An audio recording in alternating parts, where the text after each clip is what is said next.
Good evening, fellow Toastmasters and dear guests. Good evening. I'm delighted to share some exciting news. On the 15th of March, that is Sunday, at 10 a.m., we are planning to have a joint meeting with Republic of Toastmasters. This is going to be a great learning opportunity to everybody, every Toastmaster. You get to meet new Toastmasters, experience different kind of a meeting setup. You can also witness and learn new speaking styles. So it is a wonderful opportunity to each and everyone to experience a joint meeting. I request everybody to give your attendance in the fullest and take advantage of this wonderful opportunity. And I also want to give you a little heads up. The VPPR team have started their work on the quarterly newsletter. So they might approach you if your speech is selected for the newsletter. Kindly respond to them promptly and follow up with them so that your speech is featured in our newsletter. And now I request our VPE Toastmaster Shreya to give an update on the role takers for the upcoming weeks. Good evening, fellow Toastmasters. Good evening. Good evening. For our next regular meeting happening on 23rd March, the following roles have been booked. The MC has been booked by Toastmaster Deepa. One speech slot has been booked by Toastmaster Jyothi P. One speech slot has been booked by Toastmaster Vijay Upendra. The rest of the roles are open, so if anyone would like to take anything up, please contact me for the same. Thank you and back to our president. Next regular meeting is said, but next joint meeting, whatever Yeah, it's on that 15th. has to be counted. And your role taker also have to be announced as part of your plan. For the 15th. Yeah.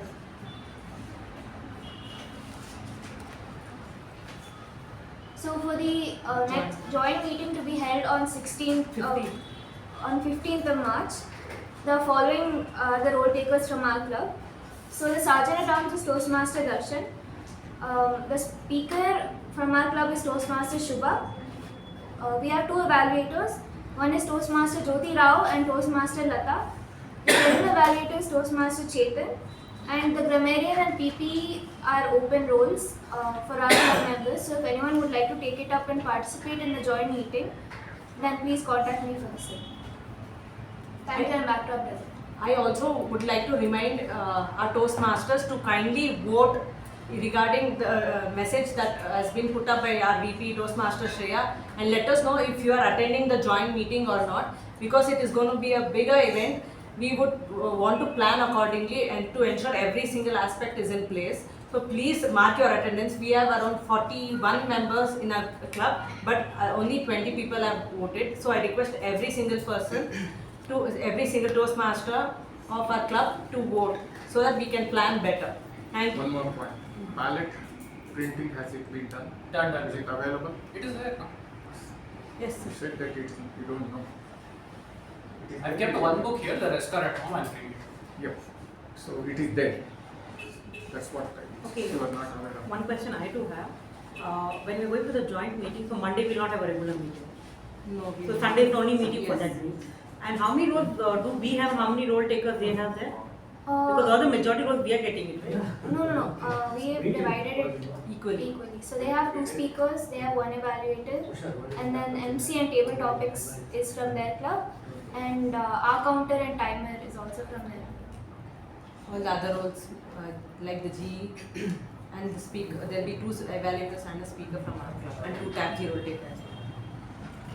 Thank you. Now I request our Sergeant Toastmaster Darshan to take over. Imagine a strong ship made up of vest, wood, and steel. The ship sits quietly in a calm harbor. The water is still. There are no waves, no storms, no danger. The ship is completely safe. The harbor is like our comfort zone. It is warm, predictable, and easy to stay there. But here's the truth. Ships are not built to stay in the harbor. If a ship stays there for too long, the wood weakens, the rust forms, and the crew forgets how to sail. One day, the captain decides to leave the harbor. As the ship reaches the open sea, the wind becomes stronger, the water grows stronger, the waves crash the ship. This is the growth zone. It feels uncomfortable. The crew must learn new skills and face new challenges. But something happens. The ship becomes stronger, the crew becomes better sailors, and the ship discovers its true purpose. By the time it reaches a new shore, it is not the same ship that it was once it was in the harbor. It is stronger, wiser, and more capable. In the same way, our comfort zone may feel safe, but the growth begins when we sail beyond it.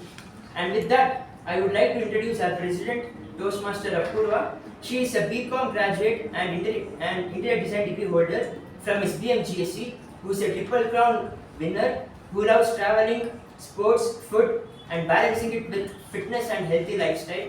Please join hands in welcoming our president, Toastmaster Apoorva.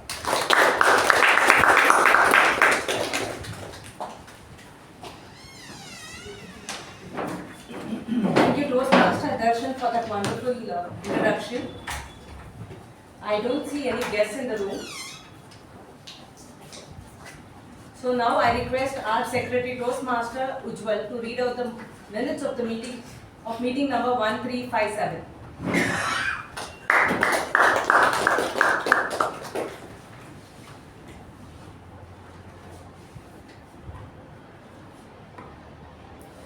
Namaste fellow Toastmasters. Here is the minutes of the meeting number 1357 held on 2nd of March 2026.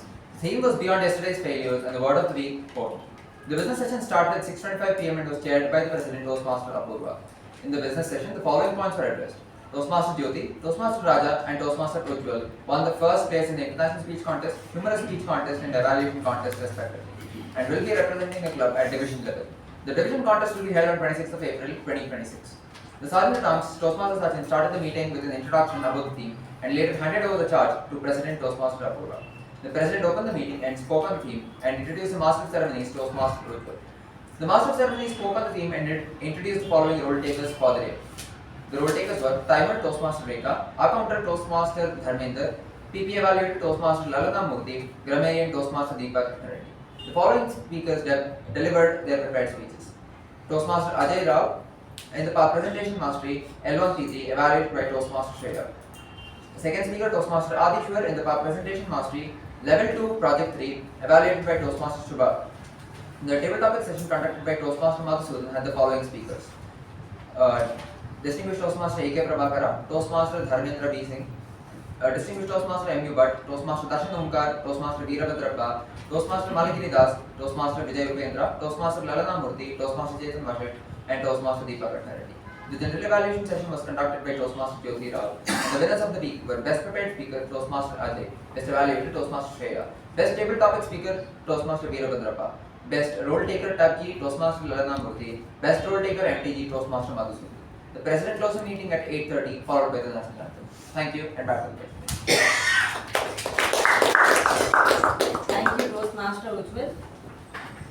Are there any amendments proposed? If not, I'll accept MOM of meeting number 1357 and open meeting number 1358.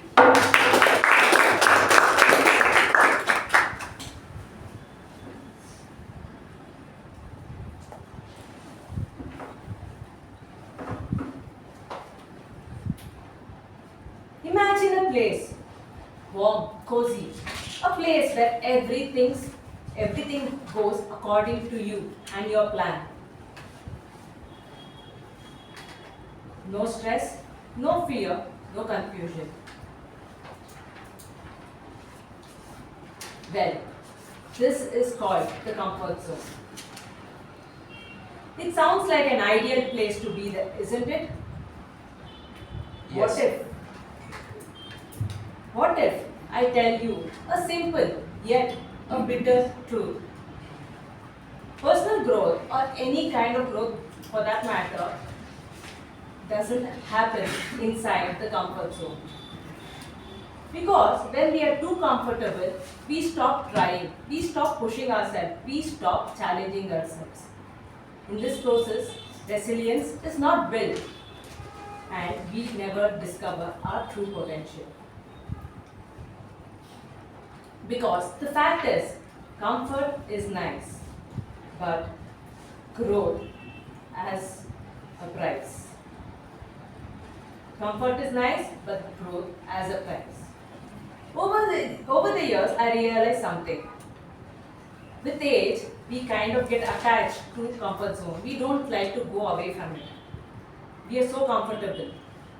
Back in my teens, I was more open to facing challenges. I was excited to learn new skills. I had that daringness to just go and speak to a random person. I always tried new things. But now it's a whole new different story.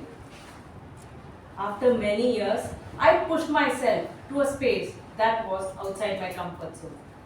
And that place is Toastmasters. In this journey, every step on the way, I learned something new. I grew. And in this process, I somewhere found my potential as well. When I first gave my icebreaker, I had to really push myself forward. After much apprehension, I gave my icebreaker, which kind of was a complete disaster, honestly. But when I look back, I realized something important. I realized that that experience made me realize I was capable of writing a speech.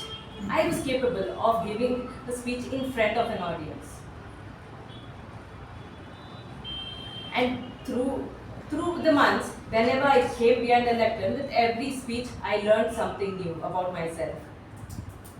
Whether it was a body language speech or a voice modulation or on how to draft a speech better, every experience, every challenge taught me something new. And in this process, I kept on telling myself, comfort is nice, but growth has a price. Then the same thing repeated when I came to accepting leadership roles. Be it the sergeant, VPPR, VPM, VPE or now the president, every role pushed me to learn a new skill. And in this process, somewhere made me realize of what I'm actually capable of. So today, I stand before you and ask every person in this room to be more comfortable, to come forward and come out of your comfort zone more frequently. Give speeches more often. Come forward and take up our meeting roles, be it TAPG roles or MTG roles. Participate in the contest, participate in joint meetings, because with every challenge that you throw at yourself, you will find your new potential. You will discover your new potential. Step out of comfort zone more often. And in this process, always remind yourself that comfort is easy, but growth has a price. And this price is the path for your true transformation. On that note, let me introduce someone who has 20 plus years of industrial experience in skill development and leadership skills. She is our past president, who is a masala dosa lover. She enjoys traveling, watching movies, and dancing. With a thunderous round of applause, please welcome our Toastmaster of the day, Toastmaster Latha. Thank you, President Toastmaster Apoorva, for the wonderful introduction. Comfort zone and personal growth.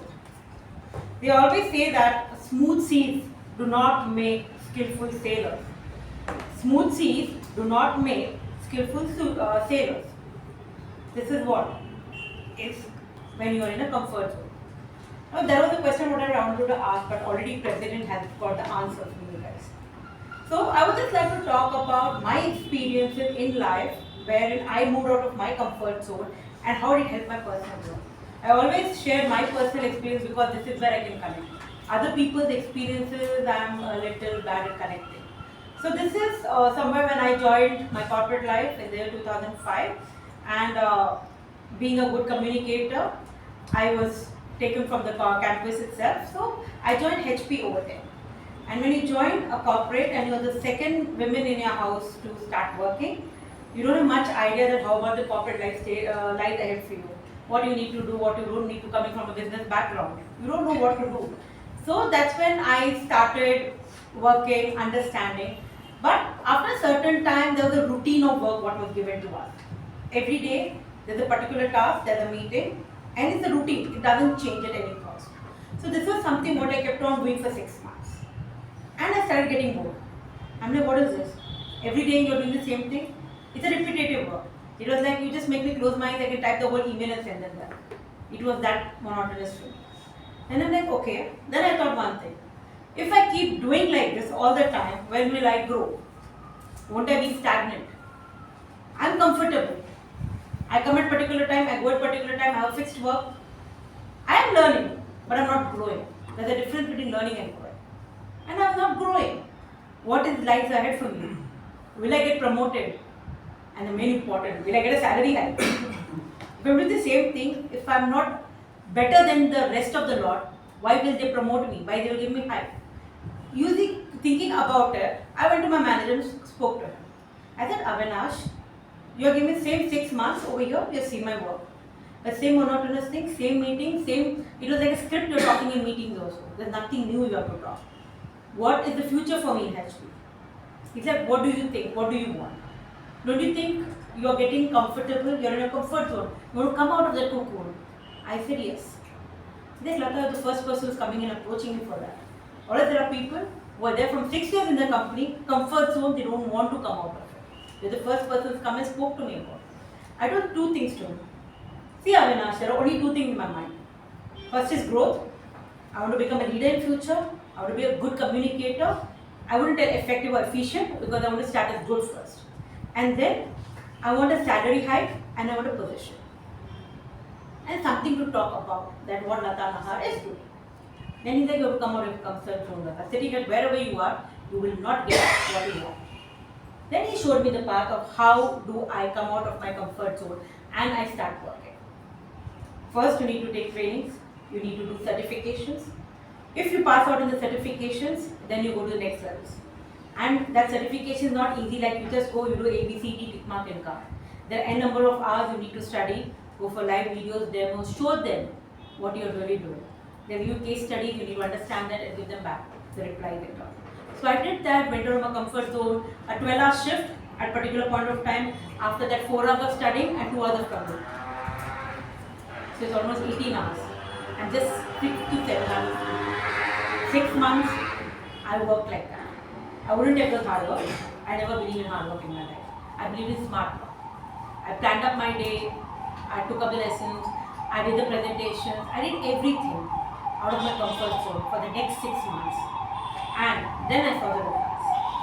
This is something what I was always looking for. A salary hike, what others didn't get, and a promotion awaiting me. That is why they always tell. If you are in your comfort zone, in your cocoon, you will never grow. You become stagnant. But coming out of your comfort zone requires strength, requires determination, dedication. And that is what we require in today's world. If you want to grow, come out of your comfort zone. If you want to stay stagnant, stay in your comfort zone. Now the call depends on you, which side do you want to take, which side of the coin you want to take. To grow yourself, start from knowing yourself. To grow yourself, you need to start knowing yourself. It's easier to tell that I want to come out of my comfort zone and I want to do so many things. But I would say, first know yourself, know your capabilities, know your skill sets. How determined you are to get that particular goal in your life. What is your bandwidth? How much you can give time? How much is your health is promoting? Your family life is allowing you to do that. Think about it. Plan it out and then start. Here I would say everyone, plan well, work well, execute well, and then see what the benefits are for it. Now this is what Ralph C. Smedley thought about in the year 1924. He saw that there are a lot of people who are not able to communicate. They are not able to express their ideas. That's when the Toastmasters began in the year 1924 and Santa Ana. Currently, Toastmasters helping to a lot of people to become able leaders and effective communicators in 143 plus countries with 16,800 plus clubs and 250,000 plus members around the world. And the number will be counting by the time we just made a research on that. And one such club is our pride, Mekong Communication Club. We started in the year 1998. Currently in its 28th club. And being a proud Mekongian, I always say that yes, IPP, Mekong Communication Club, a pride in all ways I feel. So, since we do not have, do we have any guests? No. For the benefit of everyone, a Toastmaster session generally has 3 sections. First is the prepared speech, second is table topic service, the general evaluation. Now, calling upon all the TAPG role takers. TAPG role takers are nothing but the people who help us to conduct the meeting more smoothly. So first, I would like to call upon the timer, Toastmaster Rekha, to stand wherever and introduce her role.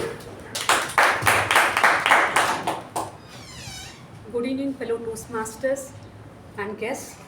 Today, my role as a timer to monitor time during prepared speech, table topic speech, and evaluations. To the prepared speech, I will raise a green card after 5 minutes, yellow card after 6 minutes, and red card at 7 minutes. For the table topic speeches, I will raise a green card at 1 minute, yellow card at 1.5 minutes, and red card at 2 minutes. For the evaluations, I will raise the green card at 2 minutes, yellow card at 2.5 minutes, red card at 3 minutes. When called upon Toastmaster of the day, I will give my report. Next we call upon our counter for the day, Toastmaster Aadishwar. Today we are going to have a panel discussion. For that, I don't think she was informed. At 20 minutes for Vijay Upendra, Toastmaster Vijay Upendra's speech, there's going to be a panel discussion. At 20 minutes you'll raise the green card. At 30 minutes the yellow card. At 40 minutes the red card. Thank you, and back to the Toastmaster for today. So you just kindly note this. 20 minutes green, 30 yellow, 40 red. After 20 minutes. Good evening, fellow Toastmasters. As the role of accountant, my role is to make note of the clutch words used in the meeting, like and make note of the repetitive words also, like and so, and even make note of unnecessary pauses. I'll give my final report during the general evaluation. Thank you. Now I call upon a parliamentary procedures evaluator, Toastmaster Shreyas. Good evening, everyone. Good evening, everyone. My role is PPE. Make sure that everyone will keep your phone on silent mode. Refrain from speaking on sex, religion, and politics. Enter and exit only during applause. Avoid crosstalk, especially when someone is speaking behind the lecture. And I will give my report on general evaluation. Now let's call upon our Grammarian for the day, Toastmaster Dharmender. Good evening, Toastmaster, fellow Toastmasters. As a grammarian, it is my responsibility to pay close attention to all the speakers on their language usage. Based on their language usage, I will prepare a report on good usage of language and not so good usage of language. And it is also my duty to introduce you a word of the day, that is grit. And meaning of the word is courage and resolve, or strength of character. An example of word of the week is building confidence as a speaker often requires patience and grit. I encourage each and every speaker to use the word of the day, and I will give the Grammarian's report when called upon during the meeting. Thank you, Mr. Thank you, TAPG team. Now moving to the most excited part, one of the excited parts of Toastmaster journey, that is the prepared speech. Now, before introducing the first speaker, I would like to call upon Toastmaster Shreya, Evaluator, for the first speaker. Did you receive all the evaluation results in advance? Yes. Okay. So, our first speaker for the day is a tech enthusiast with experience in automotive software. He is passionate about swimming, reading, and writing. And Project guide. Malegiri Darshan introduced. She has to read out the Sorry. Yeah, sorry. No. Good evening, fellow Toastmasters. The purpose of this project is for the member to practice using vocal variety or body language to enhance his speech. Notes for the evaluator. During the completion of this project, the member has spent time learning about and practicing their body language, including gestures and other non-verbal communication, along with their vocal variety, including pace, tone, pitch, and volume. About the speech, the member will present a well-organized speech on any topic. Watch for the member's awareness of their intentional and unintentional movement and body language. Note distracting movements as well as movements that enhance the speech. The speech may be humorous, informational, or any style the member chooses. Use this evaluation for speakers who have indicated they only want to be evaluated on body language or body language and vocal variety. If the member has indicated they only want to be evaluated on vocal variety, please use the speech profile available on Basecamp. Thank you, and back to the MC. Thank you so much, Shreya. Introducing the first speaker. He's a tech enthusiast with experience in automotive software. He's very passionate about swimming, reading, and writing. And we have seen behind the lectern one of the most softest voices of Mekon Communication Club. Let's give a huge round of applause for Toastmaster Malegiri, who's going to attend his level 1 project 3 in presentation mastery with the title The Conductor of Joy. The Conductor of Joy, Toastmaster Malegiri.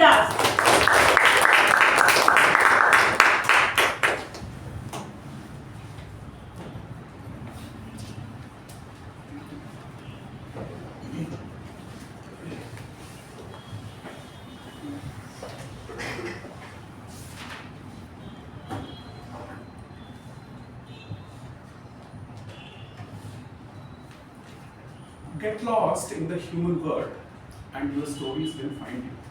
Get lost in the human world and your stories will find you. It simply means this: when you step out, meet people and listen to them, stories will naturally appear. Because every stranger you meet invariably has a story to tell you. And today, I'm happy to share with you a story of one such person who lives by this example. In these days, there are two ways in which we live. One is to live and lead the human experience, and the other who just scroll by it. The first kind of people are those who breathe mantra into this thought. They are vibrant, full of life, and always joyous, and are eager to find a spark of life in every stranger they meet. And then there is a second. Though these human beings are still made of flesh and blood, but slowly they are transforming into a hardware. They behave like a hardware and they think like a hardware. And they finally find a cuckoo and they are oblivious of the person who are sitting and breathing next to them. They don't even talk to them. So what happens when these gadget-induced human beings meet the force of human love, human experience? So I welcome you to this spectacular encounter of a conductor of joy in a Volvo bus. Now imagine 8 p.m. gridlock at a Silk Road junction, and you enter a Volvo bus, and something strange happens. The boundary between the office and the commute disappears. The bus is no longer a bus. It's a fully mobile extension of your office. The air is dead. No one is talking. Everyone is looking into their phones. And the managers who are frantically responding over their phone as we speak in our last email. And then there are software engineers who are overburdened by the bugs they have to fix, silently sit in the bus behind their rocket launchers, behind their laptop pads. And then there are people who are frantically standing, waiting for a one seat to get, and praying to God, oh God, just unlock one seat. In this dreaded bus, which is a pressure cooker kind of a situation, where every human is slowly transforming into a piece of hardware. And then enter the conductor of joy. she has an amazing voice. That voice cuts through the air. It is like her voice and her presence are something which is impossible to ignore. And imagine a young lady entering into the bus and suddenly her voice goes something like this. Alia Katrina, welcome, get into the bus. The moment, imagine that woman after entering, getting a 10-hour shift and getting into the bus, once she hears this voice, at first she freezes, totally confused. And after some time, she opens with a smile. This kind of a human gesture transforms, gets them out of the human gadget and gets into the human world. And the men are not spared either. When someone enters, she tells Shahrukh, Amir, please get into the bus. And our sandalwood heroes are also not spared. Yash, Sudeep, please move in, get inside. So imagine the thought process behind this psychology. There are lots of various kinds of people, solution architects, delivery managers, program managers. Just by calling them, by assigning them a nickname, she is removing them all their badges. And when a poor software engineer enters into the bus, all of a sudden, for 0.5 seconds, he feels as if he's a Shah Rukh Khan. Okay, so that kind of an interesting thing she is making into the bus. She's not just issuing tickets, she is issuing happiness to all other people. And then she makes an interesting matchmaker movement. Assume when a young couple enters into the bus and she says, Alia and Ranveer, please get into the bus. Moment, just understand, the Alia, when she hears this, first blushes and then her cheeks turn red and she gets into the bus and then gently nudges the boyfriend and tells her, see, learn from her the romance of how to talk to the women. So the various kinds of things she does to ensure that the bus is kept lively. So these are one of the things, and behind all this humor, there is something deeper which is going on.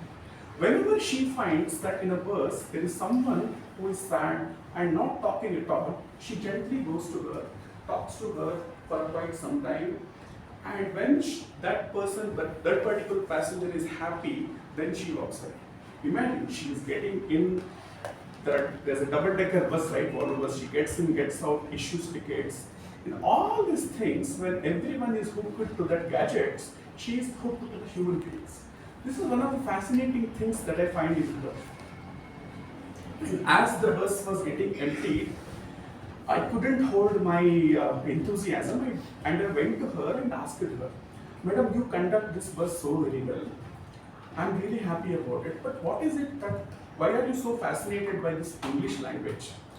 So she suddenly flipped the conversation. She told me, okay, forget about me. Tell me where you are from which place do you come? I have never seen you in this bus before. And which company do you work on? After all her questions are exhausted when my stop was coming, she finally found out that I was an IT engineer. And then when she found out that I was an IT engineer, she pitied me. Yes, she pitied me. And then when I found out that I don't lead a life which is as spectacular as hers, which is very mediocre, she was really baffled. See, imagine the kind of situation that a woman goes through, where every night she transforms these tired commuters into human beings. And for a moment when they are in her vicinity, these devices are transformed into human beings. Okay. So this is one of the fascinating things that I understand from her. And this reminds me of what Kafka said, that your travels will not just take you from places, they will eventually change you. And this one instance changed me. Because your travels need not be out of the cross countries. It can just be in a bus. And that enthusiasm which the lady conductor created is amazing. You cannot even read that in any self-help books. You cannot even understand that kind of enthusiasm if you only start scrolling through the phones. That energy comes from that corn voice, popcorn voice, which spurts out when it is put on a hot pan. So imagine next time when you are stepping out into the world of a crowded bus, do you want to be like that piece of hardware, or do you want to be the voice that scintillates, that connects with people, and that makes a joy? And by doing that, you will get lost in those human stories, and then again you will find it. Thank you.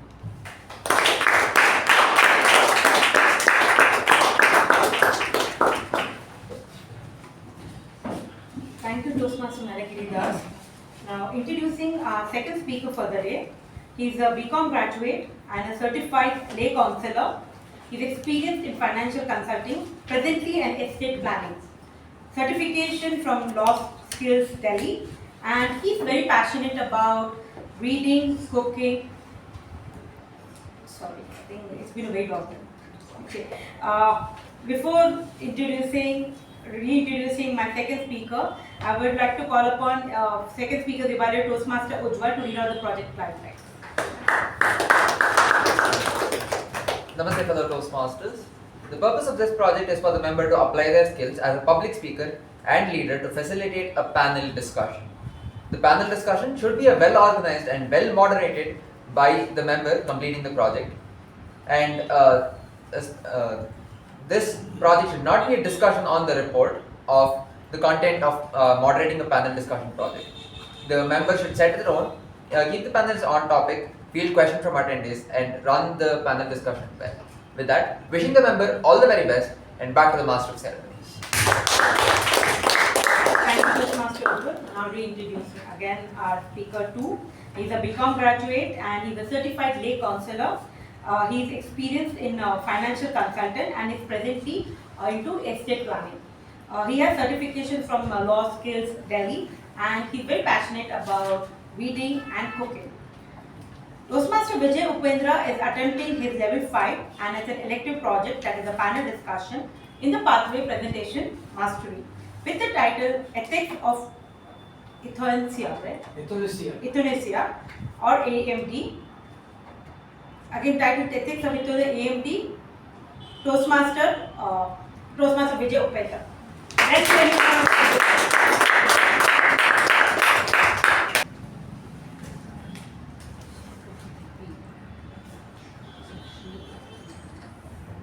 Birth is free, death is definite, life is uncertain.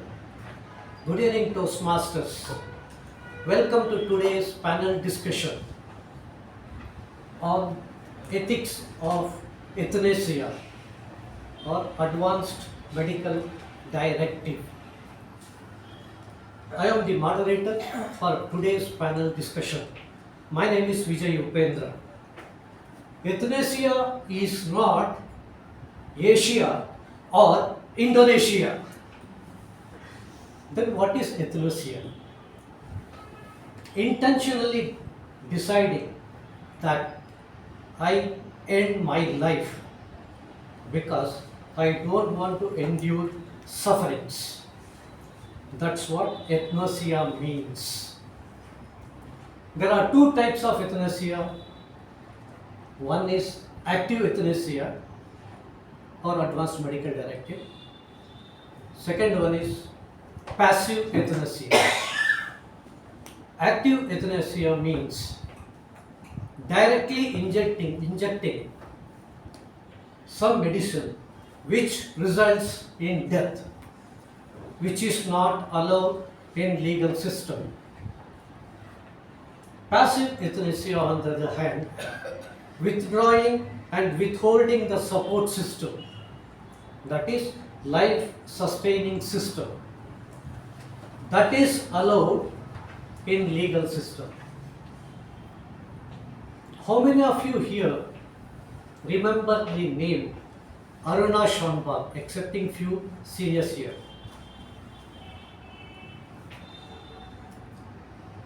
Only three people know the name of Aruna Shambha.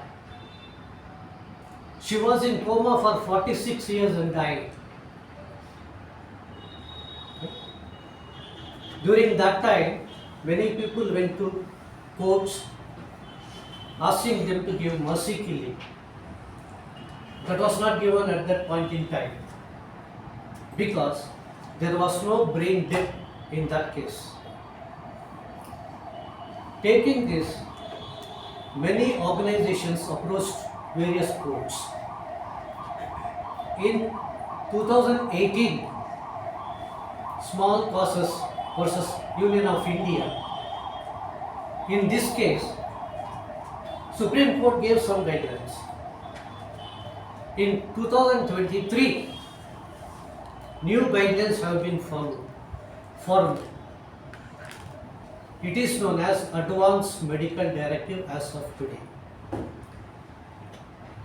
Today, when I am with good sense, I can execute a legal document stating that certain support system can be withdrawn, certain support system can be withheld so that I die peacefully. Now the question comes to mind, from where courts get the right? As per the Constitution, dignity to die is there. From there, courts do get the right. They have formed the guidelines. This is the background in which Advanced Medical Directive, today I can do that. All of you can also do that. Why? If a person gets into vegetable state, like coma, we don't know when they are going to come back to this world. It may take months, years also. Who is going to bear the expenses for that? What are the psychological trauma that family members will be facing? To avoid that, Advanced Medical Directive is possible today. To discuss on this matter, today we have a panelist with us who are all highly experienced in this field.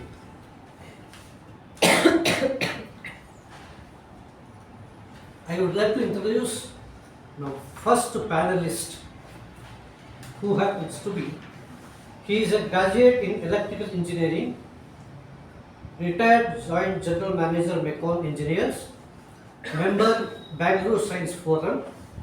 He is member in Toastmasters since 1999, mentored many Toastmasters over the years. Help me to welcome DKM AK Prabhakar onto the stage with round of applause.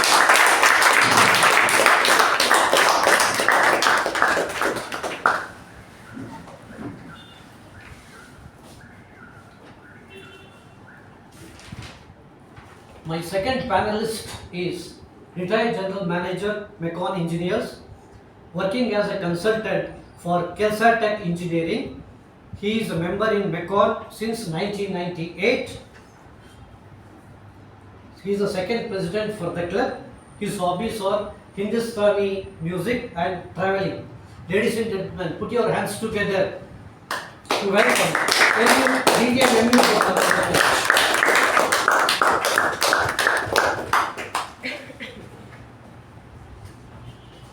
My third panelist is a science graduate with postgraduate diploma in systems management, actively involved with International Innovate, one of the largest women's organization, member Toastmasters since 2015, hobbies, reading book, traveling, gardening, singing and yoga.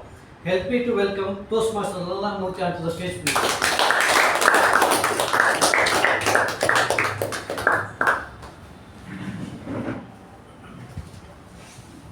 This is an erudite panel that you have here. Let me start with the question and answer session. My first panelist happens to be DTM AK Prabhakara.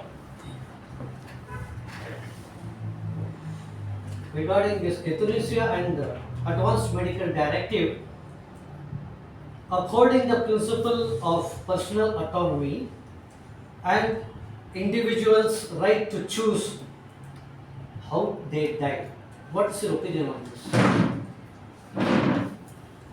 as you said that the birth is free. Yes. Nobody become, because it's the parents who really struggle to bring us to this world. But once we grow to be not only from dependent to independent, we have our own mind as to how to live. And perhaps as the age progresses, we know how the strength inside reduces. And at some point of time, I have taken care of quite a few elders. They really wish they want to die, but they are helpless even to commit suicide. Correct. That is a stage. They are bedridden, maybe few bones broken, nut bolt fixed to the bone, still they are not able to move because of muscle weakness. Yeah. And at one point of time, there comes a time, I have seen what called jaw breathing. You might not have seen that at all. Jaw breathing is that they will be breathing. You will see them breathing. But doctors, at that point of time, when you ask, will he or she survive? They ask several times. I have been asked, who are you to ask that? What is where you are related to them? When I said that this is how it is, I am the caregiver for them. And that's when they say that they have this many hours or this many minutes to die. Because the jaw breathing is the breathing that takes place, but everything else is collapsed inside. It's a matter of time, like engine is off, petrol is gone from the car, how long it will go on its own momentum and stop. Now, there are times when that doesn't happen. They keep on breathing. Everything is, food has, if you feed the food, it digests through process. You have to take care of them day in and day out. It just drains everybody who is looking after them. And at some point in time, I have faced this situation. The doctors have told, you are not deciding to pull the plug of all the instruments put onto that person. And that decision is not easy at all. You know he is the near and dear one who has taken care of so many things and so many people, and he has worked fully contributing to the society. But making that decision is not easy. But if that person, when he is alive, in his will, he states that please pull the plug. When I am useless to anybody in the society, I become really a vegetable, as he said.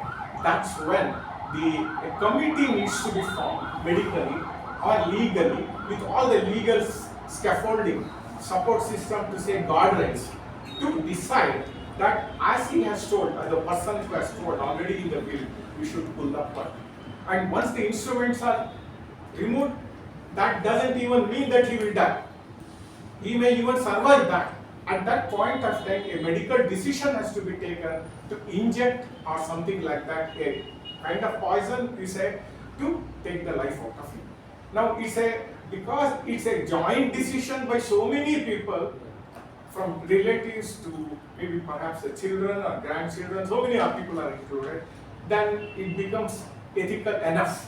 And medically, insurance is not available. I have heard of a case, partly known a case, where the hospital said they no longer can maintain it. He was a big man in his days. He was moved from hospital to home with nursing care costing 50,000 rupees per month, and they had to buy. They decided that they will not take the life out, pull the plug. They bought ventilator costing several lakhs and maintained him, and he still didn't die. And he was maintained through crowdfunding of relatives and friends. Even the house was, their finances were wiped out. So this is the situation. And if a person voluntarily says that if ever to reach this, please take life out of my body. That is the kind of release not only for him, for the caregivers also. This is my opinion on that. I would like to hand it over. Thank you very much. Since he referred regarding primary committee and secondary committee, when I do in advanced medical directive, primary committee will take a call whether it is to be taken as a case or not, point number one, and it will be referred to secondary committee 2. Finally, secondary committee will take a decision. So these two committees will take a decision. That means there is a legal protection inbuilt within that system as such. So keeping this in mind, I would like to go to Toastmaster Lalla Murthy. Given that women often serve as a primary caregivers for aging parents and spouses, how does caregiving influences on the positive side? As primary caregivers, women are indeed affected. Firstly, it is an increased burden of decision making, and they might face tough decisions about end of life care for loved ones, adding to their emotional and psychological load as well. On the one hand, they would not want to let go of their loved ones, especially if it is a spouse and even for children as the parents, whatever it is. Like one of the panelists said, baby is in a vegetable state or a coma and you know he may not survive. But still they would not want to let go of them. So they may not agree to it. But then not keeping them on the life support for an extended period of time also may not be feasible, because not everybody will be well off, they have financial constraints. So in that case, they will be in a dilemma actually. They will not know what to do. But then women are also strong. Sometimes they will go along with it, time will have to take tough decisions. And the second effect would be like they have to balance this caregiver responsibility with their own work. Like most of the time it is the women who manage the house and other responsibilities also. So while doing all this, they might neglect their own problems and needs also. Thirdly, there is a potential for coercion for women caregivers. Maybe there is a risk that vulnerable women may feel pressurized to making end-of-life decisions, maybe from relatives or their own children. So there are a lot of Ifs and buts. ifs and buts. That's for wonderful. women. That's really wonderful. But now my question to is get an MU back. Critics argue that legalizing euthanasia or advanced medical directive could lead to a slippery slope. What are your concerns about how the criteria might expand over time? I've heard both the panelists and you told about the critics taking objection. I think after listening to both of them and listening to your introductory comments and what a little I know about active medical directive, advanced medical directive or living bill as we call it. What I understand is there are only few countries which have implemented it, India being one of them, not implemented. Supreme Court has given guidelines. The law is yet to come into picture. There is no law in India existing as of today. Absolutely. And we are talking about giving the relief, as you rightly said, that always at the end of life the person should have the right of life to live and the ways he should not suffer much. But the problem is, I feel that critics have a valid point in raising this concern. Because, as they say, the intention is good. As they say, I have heard one saying that the road pathway to the hell is found on good intentions. The intentions are not in question here. The question is what is going to be the result. I feel the results are going to be disastrous. It will not be effective at all, at least in Indian circumstances. That's what I feel. Based on ethical, social and emotional and implementational concerns. You are talking about two committees. A patient is lying in ICU and the Supreme Court guidelines say 48 hours they are supposed to give their judgment. Do you think it is feasible in Indian circumstances? It is simply not possible. There are thousands and tens of thousands of hospitals, single doctor hospitals. First find out 3 people. Then you found 3 more people. It is out of question. It is simply not feasible. That's number one. I have a point. After finishing, I'll go back. Yeah, Because okay, he's not finishing. this one of my concerns. Second thing is legal. Legal, now the Supreme Court 2023 guidelines have told that now magistrate is not required. I will go to a, you can go to a notary public. for signature for getting the EMD or that living bill. Now you tell me, all of you have been in Bangalore or India for so long. Does a notary required, has anybody notary has ever seen the face of a person who has witnessed or signed that? It is not that. They will simply blindly, whatever document is put in front of us, he puts a signature and signs that. What value that document has got? Tomorrow you follow the directive and one fellow near relative comes forward that that bill is illegal. You will contest. Then what is going to happen to the doctors? So doctors are very reluctant to take part in that. They will be reluctant to suggest that you better withdraw the life support. It's not possible. Again, the law is vague with regard to life support. Life support consists of both ventilator as well as food pipes. It doesn't talk about food pipes or intravenous. Essentially, they talk of ventilators. Those are not alone. Food pipes also. That is what the question of ethics also comes into picture. Life to living, you cannot simply remove the life support from a person. So all these issues are there. With that, I feel that it is simply not workable in Indian circumstances, particularly in where our social setup is such. We cannot decide on behalf of a wife or a spouse or nearly a son or a daughter. The doctor comes and gives a report every day after the ventilator, every day there's no doctor report in the committee. The father, the spouse, immediate, and the son and daughter, and maybe some near relations are coming. Doctor says the living chances are only 5%. Now, what do you want me to do? Does the spouse say that you remove that? They will think twice, not twice, they will take 10 times. Because what if the husband is the executor is the husband or the son, suppose? The son will think, what will mother think? They may say yes. And both of them think, what will the next door neighbor who is there, is sitting there, what they will think. They don't bother about the life of your own spouse. So these kind of social pressures, which are not there in Western countries, Europe, Australia, New Zealand, Canada, it is not there. Because they are not only nuclear countries, nuclear families. Ours is joint family, you come to nuclear family. Now Europe and the US have graduated beyond nuclear families. They talk about after 16 years they push out the children. So children are not bothered. There is no question of, so when a person writes a writing your living will, it's easy to implement that. But in India it is not possible at all. So why talk of something which is not implementable in India? A very valid point that Sir Delgate Vijay has said. But the question is that it is not a law, as you said, fantastic, because it is to be passed in Parliament. Having said that, if you look at the Constitution, Article 141 gives the right to the courts and the general public to implement whatever precedent that is being given by the Supreme Court is to be considered law till it is passed in Parliament. That rule is there. That's point number one.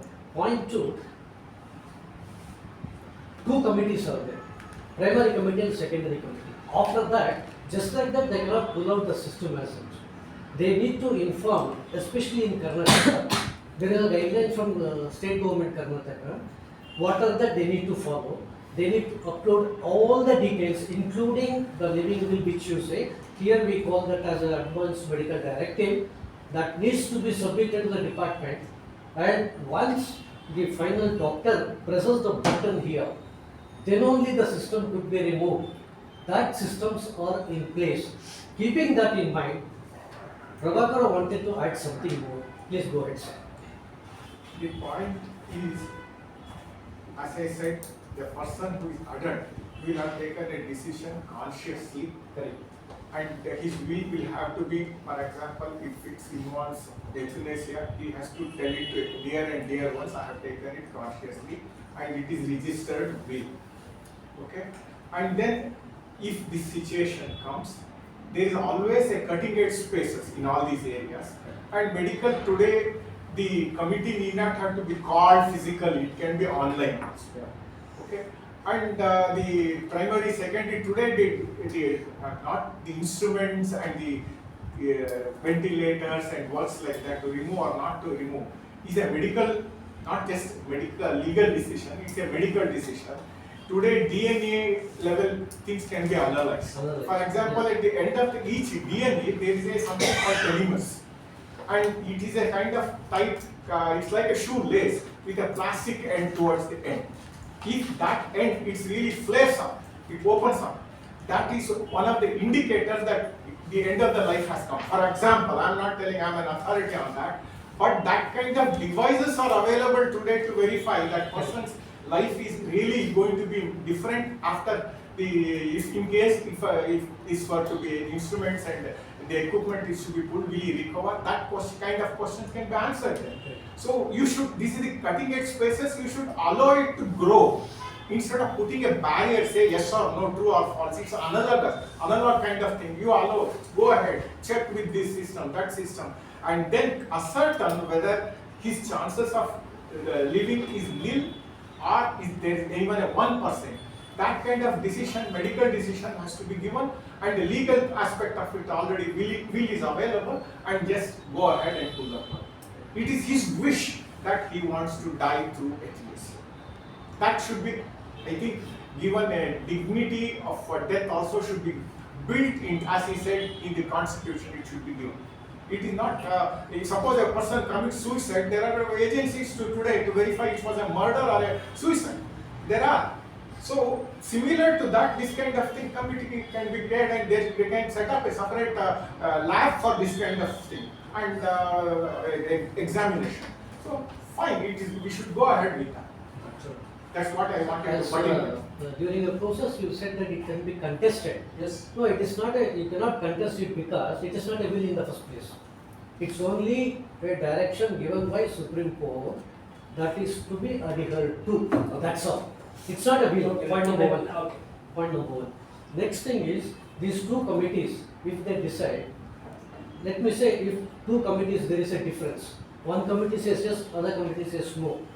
Then they need to go to High Court to get a consent from the High Court judge to withdraw the support system. That sort of a inbuilt system is there. It is very much there in the guidelines. Now, keeping that in mind, still you feel that there is a blur line between healing a patient and eliminating a patient? Certainly. I'm totally against this living will in India. For the simple, because I tried to do it myself and I went to do the details of that. First of all, you told about the Supreme Court can decide and nobody can question that. Is whatever it is. Which is not true. And let me clarify. My understanding is, for every living will, there is just like end of life release there. Similarly, for living will, there is an executed. Can I executed. See, it is not a living will in India. It's only advanced medical directive. That's all. Living will is called in foreign countries. That's it. It is yet to act is to be passed. I think we are not legally supposed to call it as a legal living will. There is a mix-up here. There is a mix-up here. Yes, sir want to say something. Okay. So there is a mix-up here. I will give you one example which looks like suicide, but it is not.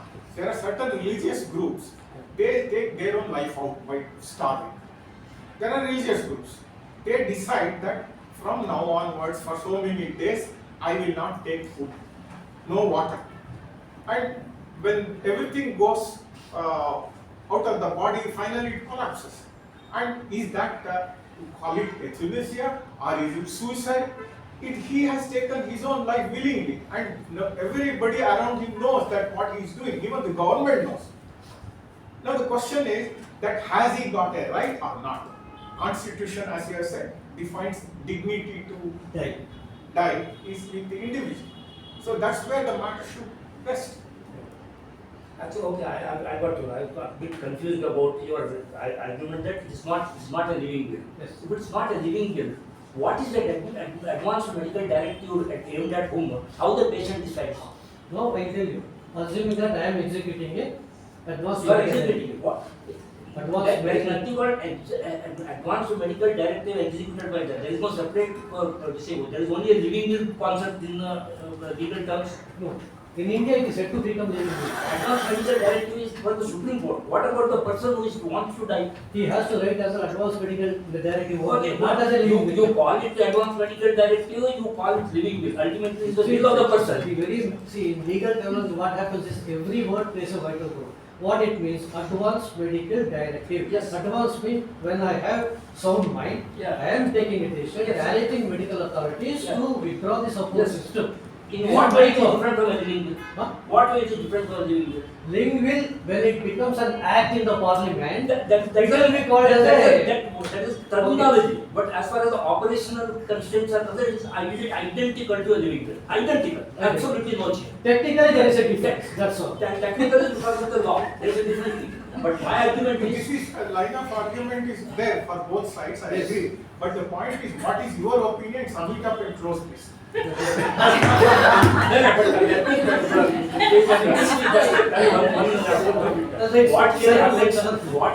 really happens in India, let me tell you. Very good discussion. See, what really happens in India. Because I wanted to go on similar stage, but my friend was there in ICU for 10 days. And we no doctor or no professional good hospital in India worth their salt is prepared to remove it. Because every day in ICU earns them 1 to 1.5 lakhs of rupees. So invariably the doctors will come and say, that we have tried this in the committee, in that meeting in the afternoon after that, every day there were 5 patient meeting. They will say that we have given some medicine, which is showing slight improvement. The sodium has gone up a slight. Let us service right for 2 days. And what the spouse will say, no, you remove it. They will never say that. It's not possible at all. So ultimately what really in reality happens in Indian circumstances is it will never be implemented except in cases where it is a single man. Like maybe Point well taken. Audience, do you have any questions to ask any of the panelists? Since you understood what the advanced medical directive is all about, do you have any questions? 1 or 2 questions you can ask so that we can sum it up. And any questions, please? I have a question. Who do you want to ask? Raise your voice, stand up. Stand up and ask. So this question comes a very personal space, like when I wanted to write a will that I want to donate my organs and eyes, my daughter said I will not do that. So please don't write that will and don't burden me. And I'm a single mother and I don't wanted to burden her, so I understood from where she is coming. Now just imagine if I want to write this kind of will, do you think that when she gets to know about it, on a very human level I'm talking, will she be okay with me writing it, or what will be the consequences on the mind of a child? That's what I want. See, this kind of situation will come when the individual is old enough and adult enough to have written their will early, and with the knowledge of, say, your daughter. And that daughter, she will be not burdened with guilt and all, because the decision has been taken by you or the individual. So that question doesn't arise. How do you think most of these big countries fight wars? They take a decision, this particular battle of particular bridge has to be won. In that process, so much missionary, so many men will die. Which one is, it's a trade-off. Now, your daughter, you should make her, convince her that at certain point of time, you don't want to be burden on her. Her life has to move on. She is the one who is having the future in her hands. Ours, the previous generations is over. Somewhere along, there's a kind of statistics in this, that today, maybe generally people will be healthy enough if the health is good enough. 80 plus is accepted, 80 is acceptable. After that, the rapid downturn will be there. Now, how do you want? You want to be like a vegetable, making people stand up, take you to bathroom, to this place, that I have seen enough of. So, I have seen people saying that why not I should die? Why is it that I have to live in this vegetable state? I have seen people saying that. But the caregivers are helpless in this process.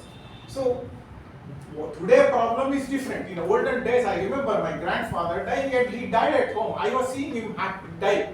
And if you allow it to the natural processes, it will die. If you see Discovery channels, the biggest lion, the strongest one, finally they give in to gravity and collapse on the earth.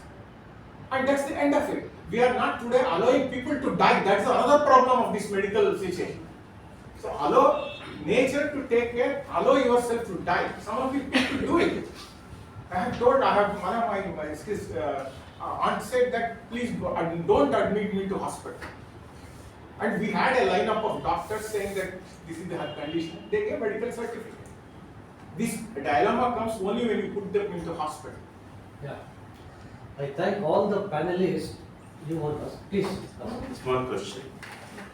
I have seen many Swamijis, they decide they want to die on a particular day. They make all arrangements for their burial or something.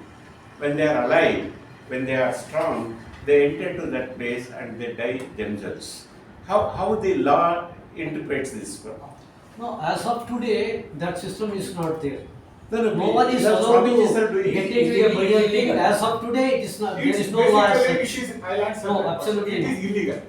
Illegal. It is not possible. But no action is being taken. No action will be taken. No action, because that one constitution statement is that right to die with dignity. He is dying with dignity. He will be left harmless unless somebody puts a case saying that this is illegal. My second question to you is a small question. Do we have like? One of my sisters. Sir, I have put the bell. You are free. No, I 15 had- minutes they have told me. Now it's 33 minutes. Because we can discuss it later. Because of paucity of time, then I'll answer that later. That's one thing. I thank all my panelists because for and against will always be there. Because it is yet to become a law. It's only a guidelines given by Supreme Court that is to be adhered to wherever it is required. Recently, I had a chance of interacting with doctors in St. John's Hospital. There is a geriatric center. They are removing this system if a person has an advanced medical directive. The HOD, I had a discussion for 1 hour. She told me what she is exactly doing to withdraw the support system. Because of that confidence, I wanted to give this information to the whole audience here so that you all get education in the form of this panel discussion. In case of need, you can also use it for your purposes. Finally, I will thank all of you for having given me an opportunity, point number one. Point two, you all have cooperated and asked questions and all. And panelists also participated very well. Thank you all. Thank you, panelists. Thank you all.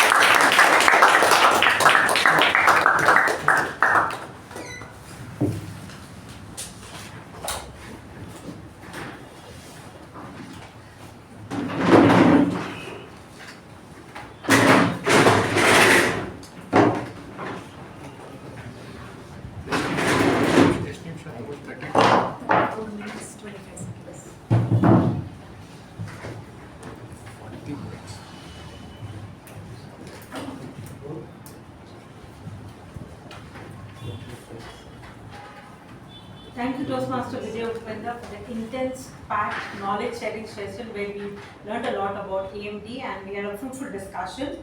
Now, moving on, they always say that growth must be chosen again and again, and fear must be overcome again and again. Growth must be chosen again and again, and fear must be overcome again and again. Now, moving to the second part of our Toastmaster meetings is a table topic session. Now, introducing a table topic master. She is a HR in Infocon and she has done her diploma in counseling skills from Banjara Academy. She is very passionate about storytelling and she is a voracious reader. Whenever she comes behind the lectern, we have a dramatic Toastmasters behind with all the body language and expressions coming. Let us give her a huge round of applause for our table topic master for the day, Toastmaster Jyothi.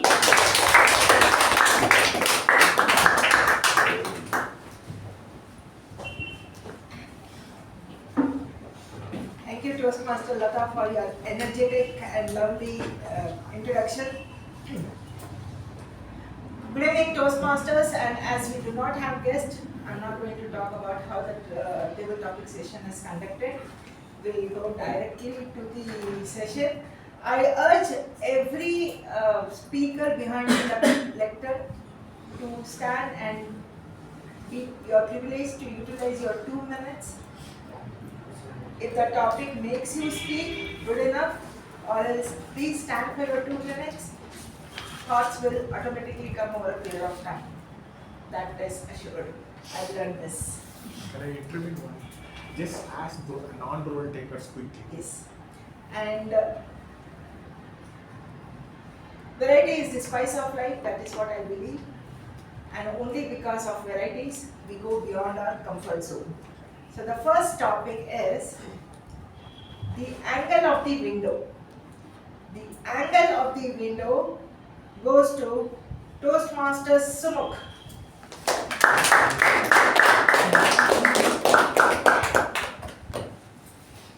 So good evening, Toastmasters. The angle of the window. If you think of it, you may guess of different perspectives. From one perspective, we may think something is right, but from the other way out, it may appear as incorrect or wrong. It can be applicable for any fields or any areas, and I guess the people who are able to look at things through different perspectives and have a broader vision and broader mind to understand others' feelings and perspective is someone who can lead the people in the right direction and can be a true leader as well. So it's essential to not be narrow-minded and be patient and be open-minded and be able to see the things through a different angle and through different perspectives.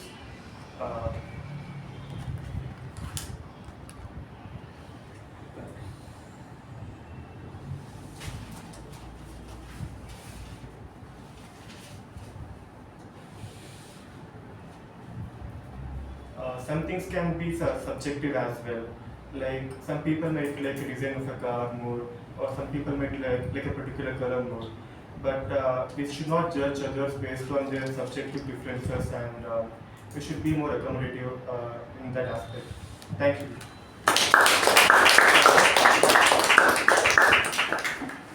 Thank you. I'm sure we see from the window of our perception, that is the angle. Thank you very much. The next topic is one golden rule. One golden rule goes to Toastmaster Veerabadrappa.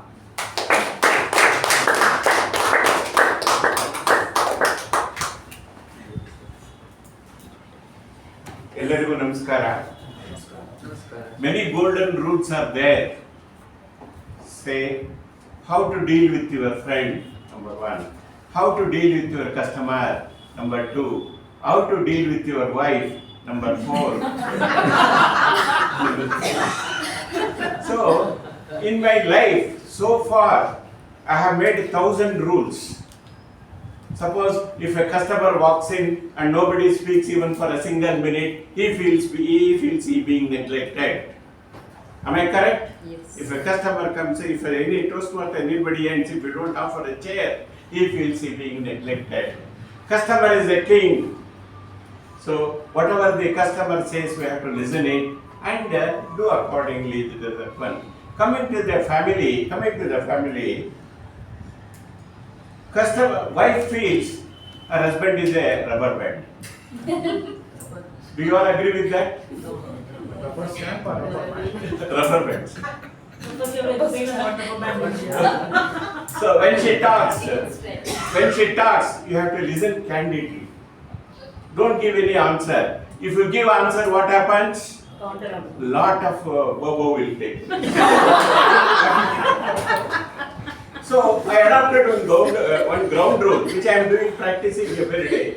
When I feel she is becoming, some reason she becomes angry, I will be deeply studying or sleeping. What I will do, she start telling, I keep quiet, I will search for a shirt which has been hanged onto the hanger, I put it and go outside and have a cup of coffee nicely with your friends and come back. But by that time, she doesn't do, she loves me too much. That is the fact which is killing me sometimes. So, my dear friends, you must have a golden rule. You must have a frame. Be honest. That is one of the golden rules. Be sincere and be with God. Your life will become very, very, very happy.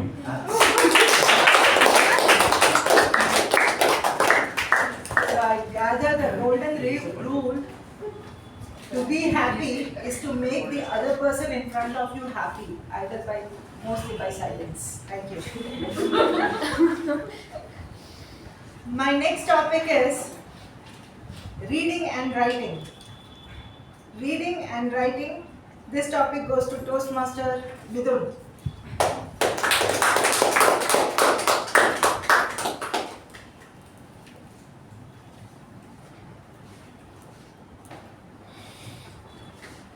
Good evening, Madam Toastmaster, fellow Toastmasters, and HPA guests. Reading and writing. It's been some time I was not here for the meeting, always in reading and writing only. I'm doing my diploma program. Most of the time I'm writing papers and then submitting. All night I will be sitting for this and only 2 hours spending for that. Sometimes I feel like, reading and writing, in the sense, writing a paper with a deadline is really a difficult task. Being you're working and then doing things together. Sometimes the time is permitted. Writing a RCT or doing a study and then publishing a thing is really good for the society, so that I really enjoy it. But keeping a deadline and doing it's kind of difficult task. So I feel like sometimes I need time to sleep, but I'm not getting time to sleep. Not time to come here also for the meeting. So I feel like sometimes reading and writing also you need to give a break for. So with that I'll hand it over to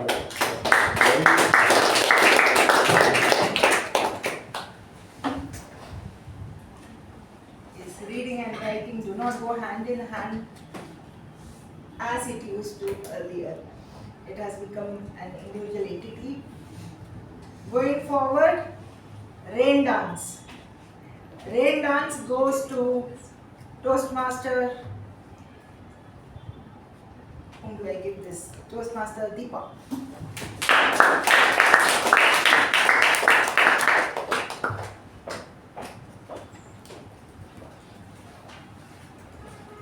Good evening, fellow Toastmasters. Good evening. So when I talk about rain dance, I have 2 aspects of it. One is on the enjoying mode, where we go to any resorts where, especially we book for a rain dance and with the music. So that's came first thing in my mind. And the second thing is of enjoying the life. So when the rain comes and with the music, when you are heartfully enjoying your moments, so that's called the rain dance. Came to my mind. So that's the 2 aspects came. So I want to share one incident where my life has become like one rain dance, right? So it was one of the deals, I could say. So I am into commercial real estate. So it was one of the deal I have concluded for one transaction. I worked for 7 years for that account, and I give office space for them. So every year they come up, they give some requirement to me. Deepa, I'm looking for so much space. My employees want to shift to other side of the city. And then I would go show some spaces and come back. Then he said, no, it is on hold. Management told to keep on hold. And then second year, same thing. So it went on for 7 long years. And then one day client said, same. And I was same energy I was showing, even the first kind of a requirement, even the 7th requirement. So again we started showing the space, and that time it was like instead of 100 people, they wanted for 3,000 people. And the same energy I started showing the spaces to them. And one day, after working for 6 months continuously, they finally concluded that deal. So I expected it might go for again. It went on hold or something, but it went through. So that was the moment I feel like it was a rain dance for me. And thank you, back to you.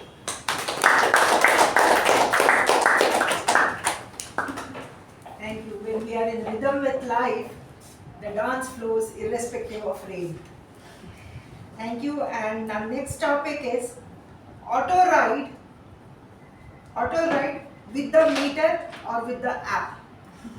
Auto ride with the meter or with the app goes to Toastmaster Chetan.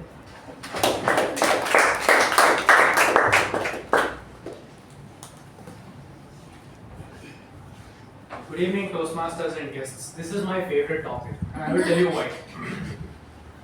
Every time I get to ride with an auto who knows the road, who doesn't look at his meter, he will take me through parts of JP Nagar that is truly a hurry. You can see it. You will see cows on the road in the night, not during the day, but in the night.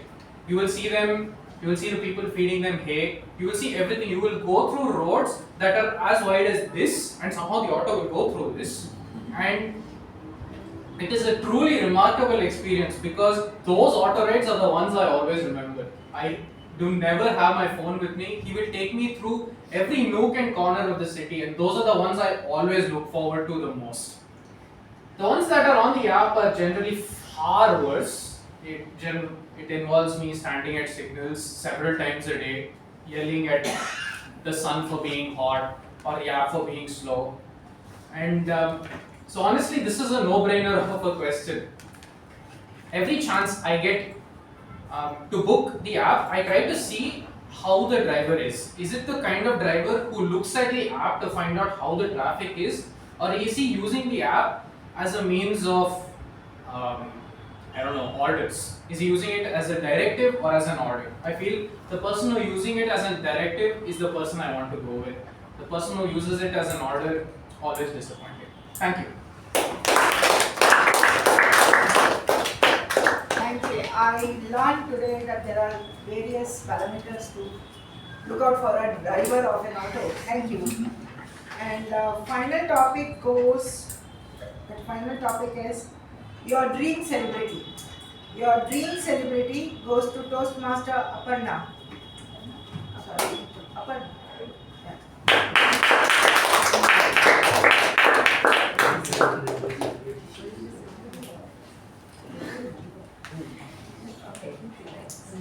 She said, stand here for 2 minutes. Can you say again? Your dream celebrity, your favorite celebrity. Favorite celebrity. So if I ever get a chance to meet a celebrity, I think I would like to meet Simon Sinek. I'm highly inspired by the way he articulates a simple concept to each and every person. It's like he touched my heart. I understand what he's trying to communicate. When I was looking for my why in my life, I reached out to the book.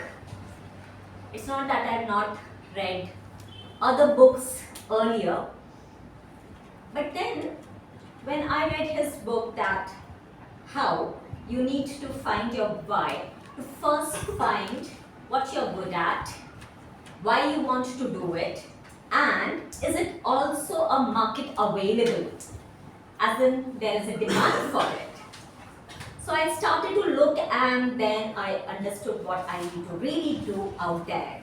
So I think he's my celebrity, dream celebrity to meet. Am I done with the time? No? Okay, I will still stay here.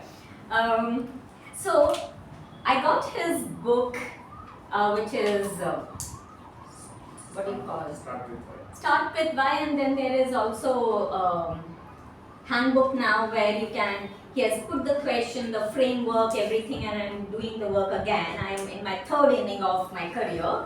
So I'm working with that at this moment, and hence it pop up into my mind as well. So it's a very nicer way, thank you so much, but I will conclude still. So it is making my life much more easier to consolidate my thoughts at this moment. So thank you everyone, and back at you.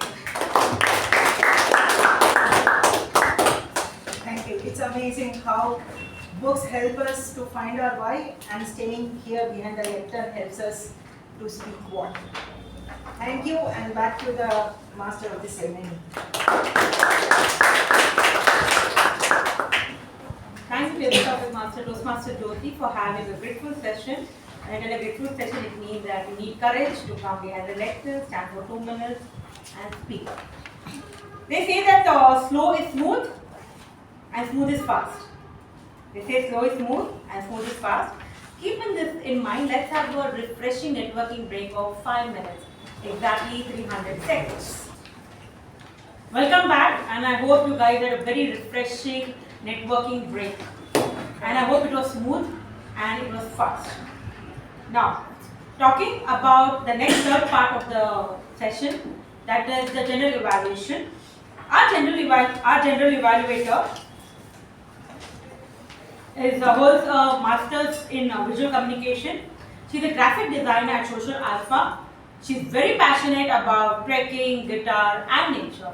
Currently, the VPM of Mekon Communication Club. Let us give us a huge round of applause for general evaluator Toastmaster Shuba.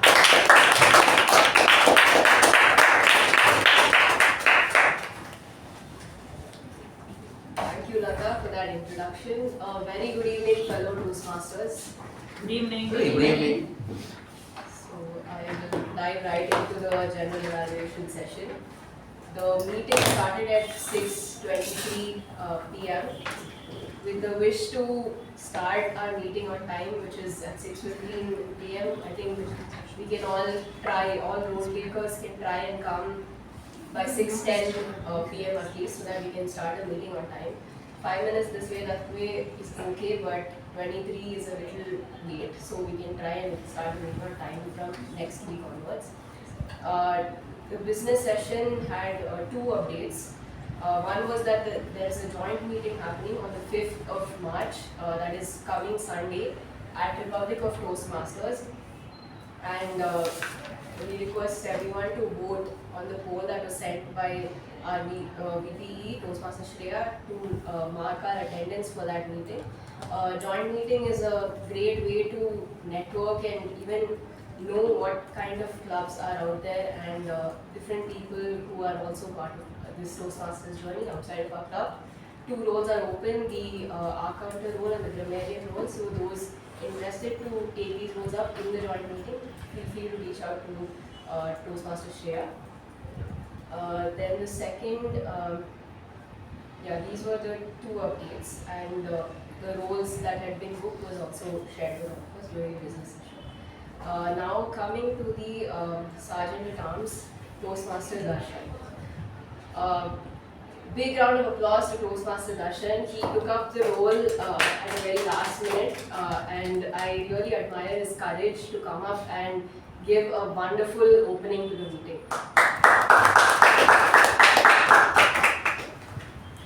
Toastmaster Darshan took a beautiful analogy of the ship and how a ship that stays in the comfort zone, in the harbor, does not really get any experience. The wood just gets wet and it degrades. But once it sails the seas, that's when sailors also gain learning by facing challenges.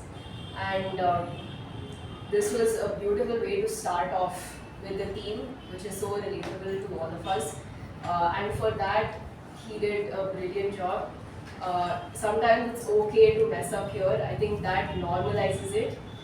So you don't have to vocalize it. You can just pause, regain your, even if you lose your train of thought, regain it and continue again. So that was brilliantly done.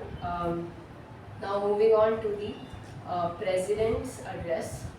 I think after a series of hearing Toastmaster Apoorva narrate anecdotes based on the theme, this was a nice change to hear from her personal story and her personal growth here at Toastmasters.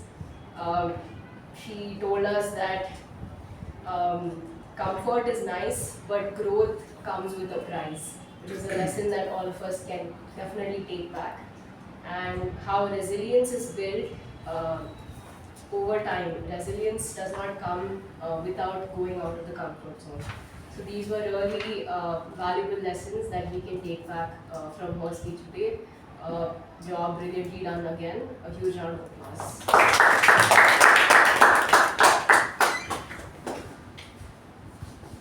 Moving on, coming to the Secretary, Toastmaster Ujwal. Again, very succinct, clear and meticulous narration of the last meeting. It was easy to grasp loud and clear, and even with naming all of the table topic speakers, you managed to finish in time. So that was a great job and well done. A huge round of applause to this.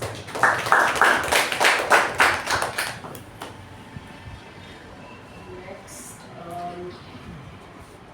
we'll start with the individual evaluations of the speeches. I would like to call upon the evaluator for the first speaker, Toastmaster Shreya, to give her evaluation.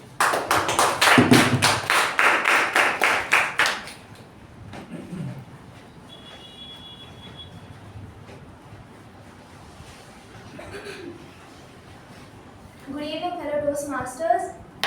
And special good evening to the target speaker, Toastmaster Das. We'll start off with the evaluation. I'll be dividing it into 3 parts: where you did well, what you can improve, and where you can challenge yourself. Starting off with what you did well. One thing was, I liked the content of your speech. I think that the content of your speech was a very good board for you to say this project in. There were many places where you could incorporate dialogue into this, as well as different places where there was suspense in your speech, where you could have incorporated different vocal variety. So I think that you chose your content very well for the speech. And I think the use of some gestures you did very well.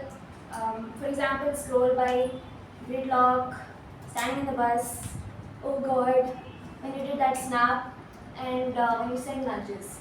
Right? I think those are the things that you did well in this speech. Coming to what you may want to improve on, this project is mainly centered around vocal variety, and I felt that it was missing for a big part of this, the greater part of your speech. So, for example, when you were acting like the conductor, calling different actors, right? I think you did that around 2 or 3 times. The first time you sort of shifted or modulated your voice and modulated the tone and pitch of it. But the second and third time you didn't. So that consistency was not there throughout this portrayal of the conductor as a character. That was one thing that maybe you could have that consistency next time. As well as there were places where you could incorporate dialogue into the speech, but after that there was no kind of modulation of your voice to show the different characters who were participating in that dialogue, right? For example, when the dialogue was between you and the conductor, you use the same kind of voice throughout the whole conversation. And the next thing was the length of the speech. It went a bit over time. So I think that by cutting down a few repetitive parts, you can shorten or tighten your speech to fit within that time frame. For example, instead of the same example where you were the conductor calling actors like 3 times, maybe 1 time would be sufficient if it is to stay within the time frame. And then moving on to where you can challenge yourself, the first thing is stage usage. I found 3 places in your speech where you could have used the stage to depict. The first thing was the 2 kinds of humans that you were showing. You stayed in the same place and showed, but maybe you could have shifted where you were on the stage to depict that. The next thing was the different kind of people on the bus. And the last thing was the dialogue between you and the conductor. So 1 character and then 1 more character similar. And the last thing that I think you can challenge yourself with is incorporating pauses in your speech. For example, the opening sentence, you had some energy, but you continued on with the opening, with the next sentence, instead of pausing to let that sink in first. Another example, when you use suspense in your speech, so when you said something strange happens, pause, or the air is dead, when you were describing the atmosphere of the bus. There you could add a pause as well. That being said, I think that you did a good job all in all. Thank you, and back to our gentleman.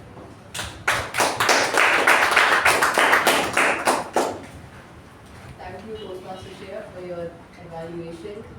As a general evaluator, I am supposed to evaluate the evaluator. She did a classic sandwich method evaluation, telling the speaker what went well, what he can improve upon, and what he can challenge himself with, and also noted down all of the specific gestures and hand movements and how the speaker can improve on them. Job well done with the clinical evaluation. A huge round of applause to the speaker and the evaluator. Next, I'd like to call upon the second evaluator, Toastmaster Ujwal, for the panel discussion.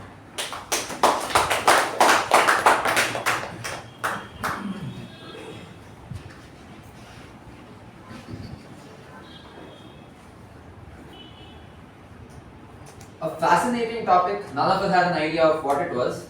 Thank you for enlightening us on this. Definitely something that I'm going to take.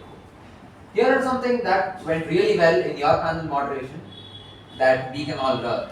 Starting off, the choosing of a topic. Having such a fascinating topic that we did not expect was certainly something new and caught our attention.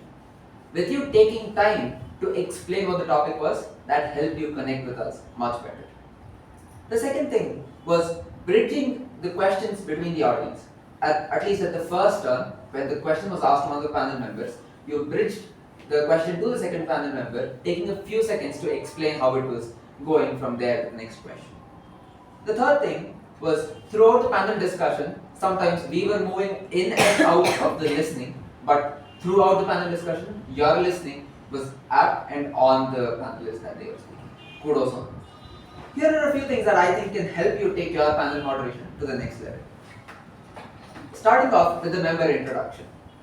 As the panelists here from the Mekong Communication Club, we know their credentials. But could you add on to that credential telling why you specifically chose them for this panel discussion? What was your reasoning behind choosing them, or what in your experience thought that they could be the right people? Like, rather than telling Hindustani music or yoga or something else, you could have mentioned a member who has experienced a situation that could have been resolved with this. A and B would have reverberated with all of us much better. The second thing being the general structure of the panel moderation. Starting off with the seating position, you were seated at one corner and the panel members were seated here, 1, 2 and 3.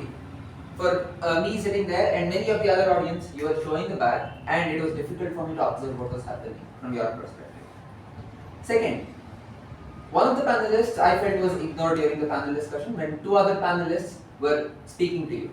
And as a panel moderator, I would have liked to see you inculcate and bring in the third panelist to say, what is your perspective on this? What do you think about this?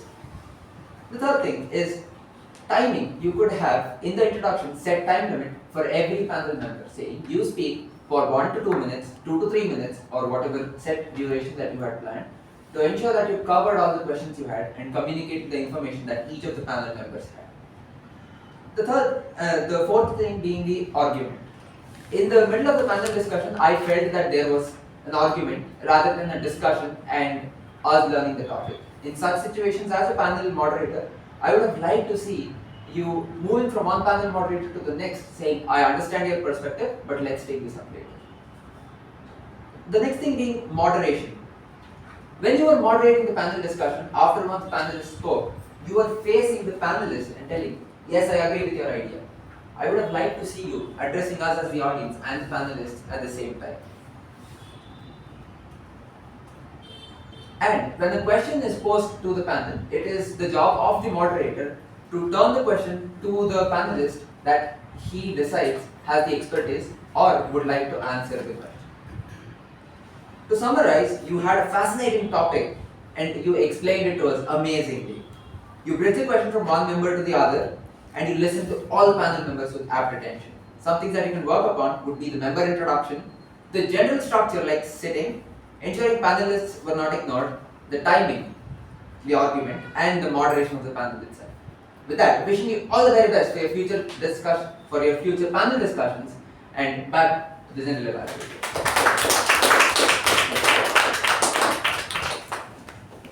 Thank you for that evaluation, Toastmaster Ujwal. The panel discussion today was quite refreshing. compared to our normal meetings, and it was also a very informative session. I learned a lot from the greats of our club on the topic. Coming to the evaluation, 34 minutes of the panel discussion, I'm sure would have been like difficult to pay attention throughout, but you did a brilliant job and not only brought out the points but also summarized them at the end for the speaker to take back, and a job brilliantly done, and you're growing as a brilliant evaluator. All the best to you in your competition. Huge round of applause to Toastmasters.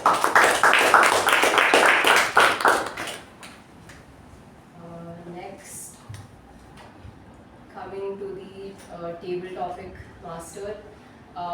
Today's session was short and sweet in terms of the total time as well as your topics. They were 3 to 2 word phrases that were very simple to grasp for the speakers, and you could literally say anything on it. It was that much of an open topic, like the angle of a window. Someone could have come and complained about how their window is not against the sunlight, or given a perspective like different perspectives and different ways of seeing things. So brilliantly done, and I loved your transitions from topic to topic. Really captured the essence of what the speaker had said and kept it very light-hearted. I also really appreciate how you started off the session in a very encouraging tone, that anyone can just come here and stand for 2 minutes or say what's on their mind. Either way, just come and be here.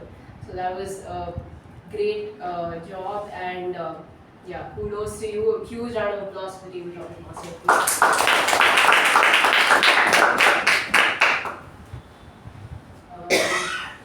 Now let's go into the TAPG reports. I'd first like to call upon our timer, Toastmaster Rekha.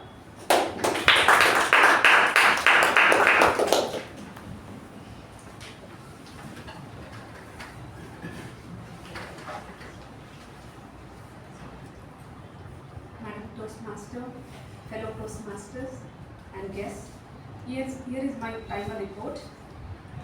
Meeting commenced at 6:25.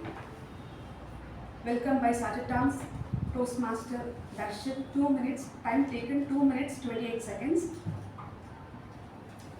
President address Toastmaster Apoorva, time taken 5 minutes 20 seconds. Previous report of meetings, Toastmaster Ujwal, time taken 1 minute 45 seconds. Master of Ceremony, Toastmaster Latha, time taken 6 minutes 20 seconds. Table Topic Master, Toastmaster Jyothi, time taken 11 minutes 20 seconds. And break, time taken at 7 minutes, allotted time was 10 minutes. General Evaluator, Toastmaster Shuba, time taken 4 minutes 30 seconds. Rest of the table topic time are written in board, please do check.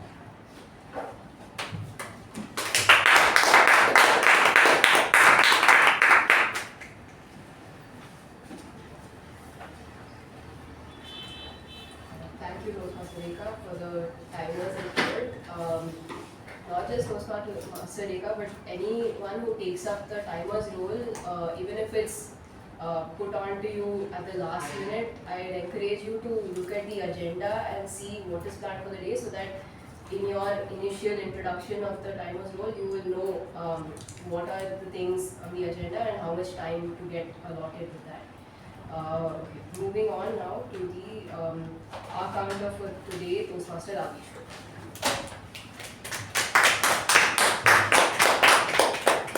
Good evening, fellow Toastmasters.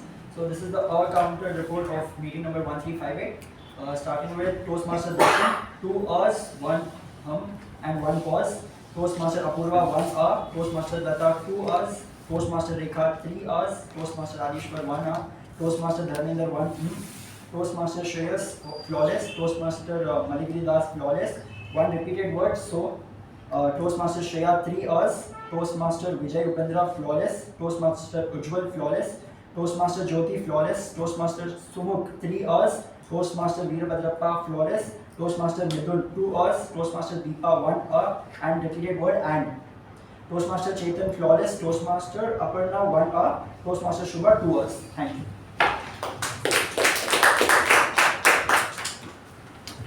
Thank you for that very succinct report for all of us.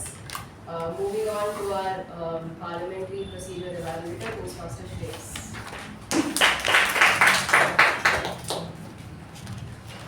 This is my report. Everyone kept their phones on silent mode. Participants refrained from speaking on sex, religion, and politics. People entered and exited only during applause. There were no crosstalk when someone was speaking behind the lectern. And I saw some 2 to 3 members were sleeping. Please avoid.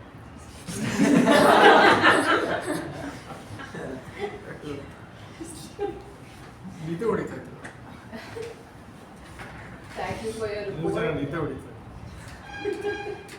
I think there was one exit when there was no applause. Just take note from next time. But great, good evaluation and good attention to detail to see who was sleeping.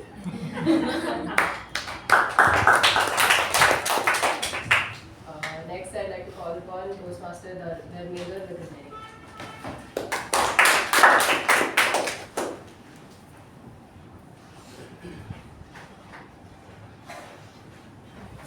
Good evening, General Evaluator and fellow Toastmasters.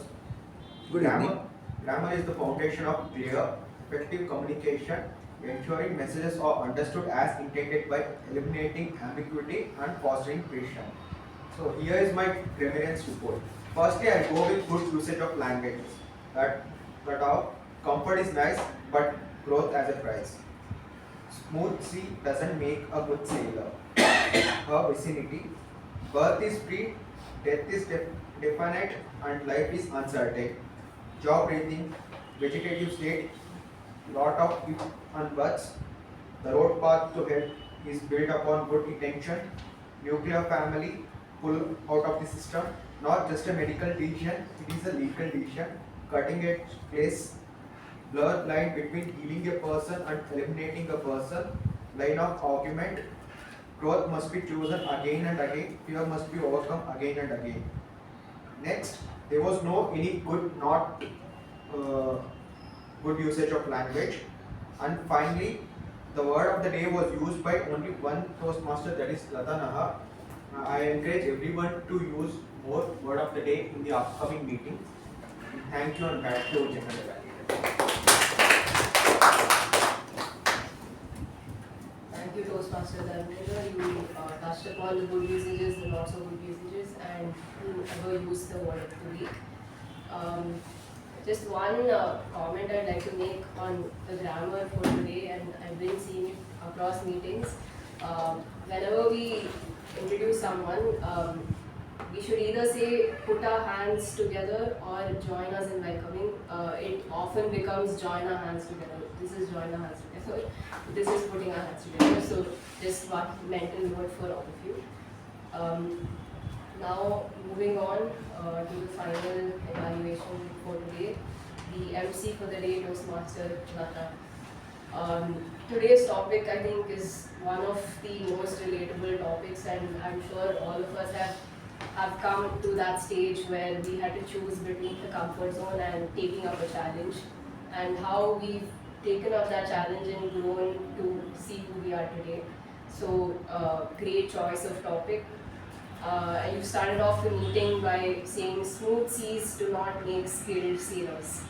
And then went into your personal experience and journey through your career in HP, and how you were stagnant and comfortable in a space, but you wanted more, and that's what took you to take the step of going through trainings and working very hard for 6 months and 18 hours a day, and you ended with how strength and determination is the way to grow, and knowing you need to know yourself first before growing. So these were really great lessons for all of us to think about and take back. Your transition to Toastmasters was also great, and just a few things that you could improve upon. You mentioned IPP. Not many people will know what IPP is, immediate past president, so you could have expanded that. And while you were speaking, the whole time you were like this behind the lectern, so maybe you can just be a little free, use your hands, maybe move around if it calls for that. Yeah, that was mainly the only thing. Another thing I'd like to point out was you had energetic introductions for the speakers who you knew very well, but not so energetic when it came to people who didn't know well. So maybe you can moderate and keep it consistent throughout. And remember to call upon the evaluator first before introducing the speaker. But all in all, it was a great job and a great meeting today. A huge round of applause to Toastmasters. And that's the end of the general evaluation session. I give it back to the Toastmasters.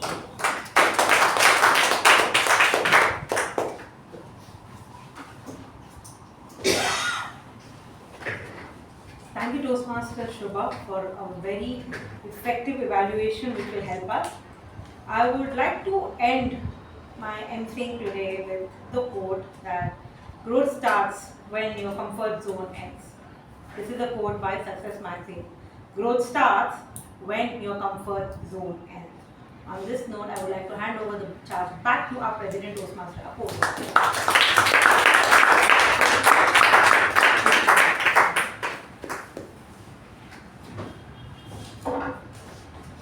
Thank you, Toastmaster Latha. Today's meeting has been something of a unique experience to each one of us. We got to witness a different format, which was a panel discussion. So yes, when you attend our meetings regularly, you get to witness new formats, and it's always a learning experience to be here at Toastmasters. And now I request everybody to quickly vote. There are 19 people in the room. I've got 16 votes. Some have left. 2 people have. Oh, I'm just counting now. Yeah, you're right.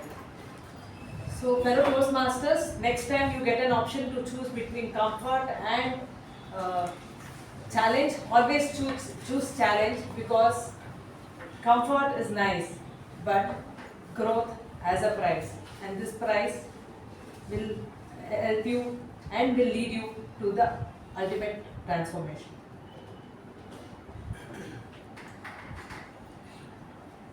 Has everybody voted?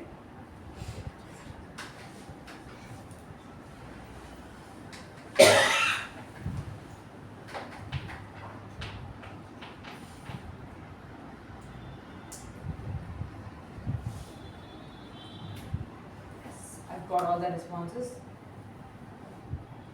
The best TAPG role taker is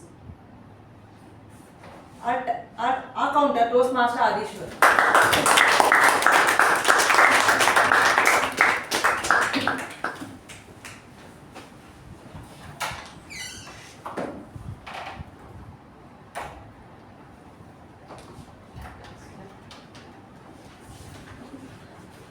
The best MTG role taker is our GE Toastmaster Shuba.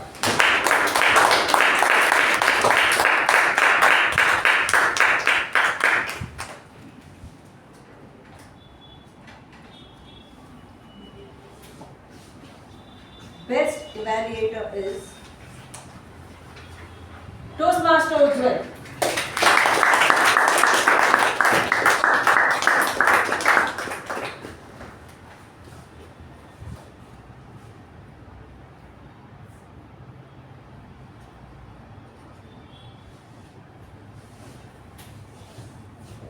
And the best table topic speaker is the crowd's favorite Toastmaster Veerabadrappa.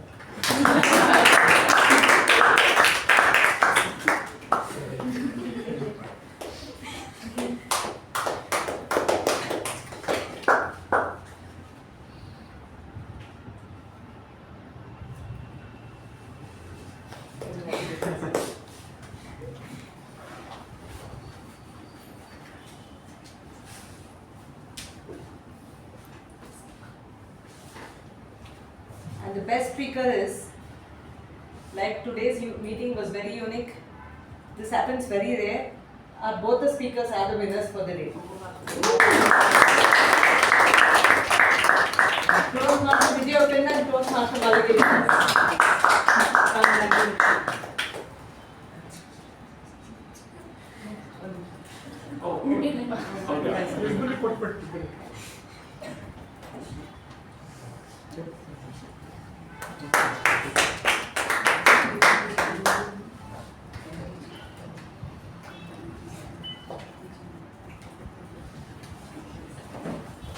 Congratulating all the winners for today's meeting. I close meeting number 1358.